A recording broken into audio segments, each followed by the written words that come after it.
What are some problems encountered in the NDDC that call for the probing of the agency by political control? Right from the beginning, the fault that has laid the foundation is corruption, and the corrupt foundation was laid right from the beginning by the same political system that set up the agency. The agency was set up for a particular purpose. It has been politically manipulated through political appointments. And so the people who are appointed to officiate, to run the agency, to officiate the agency, have seen themselves right from the beginning as political children of the people that have appointed them. And therefore, instead of serving the Niger Delta people and doing what is right for the Niger Delta people and the Niger Delta region, the Niger Delta Development Commission have been used in the past 20 years, if you like, for the opposite purpose that it was set up. And that is why today there is absolutely nothing to show that such an agency with such an approved budget have been able to do anything in the Niger Delta. I.e., when a budget is sent to the National Assembly, it has to be approved by the senators. And what this means is that the senators have to go through the budget. And by going through the budget, the senators become privy to what is in the budget and what money is allocated to what job and in what states. And that is the beginning of the corruption.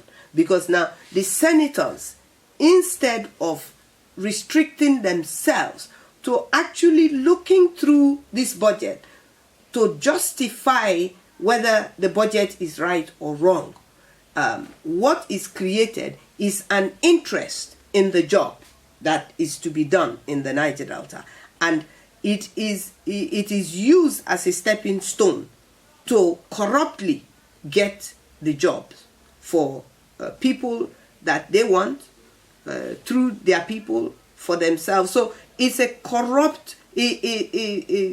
corruption has eaten into the NDDC.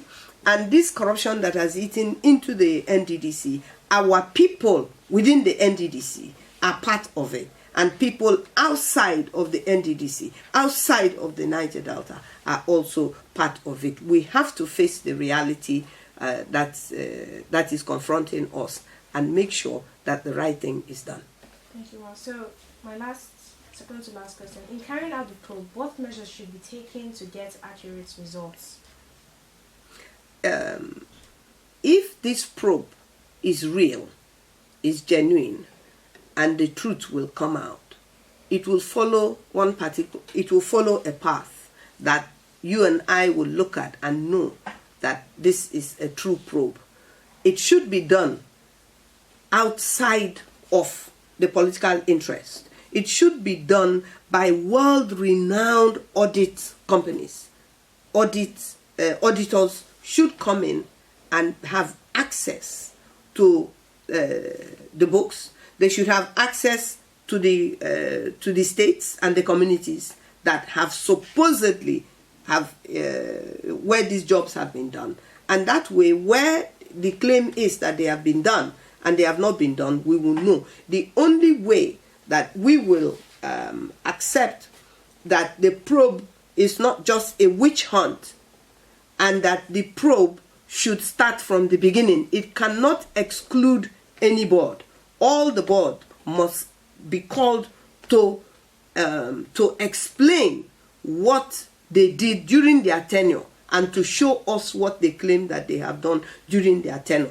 That's the process that it should take. I do not believe, neither will I be able to trust if the political system and the government is involved, that is involved in the process of the probing, the probe should be done by independent bodies, and the probe should be done by people that are world renowned to do this type of work.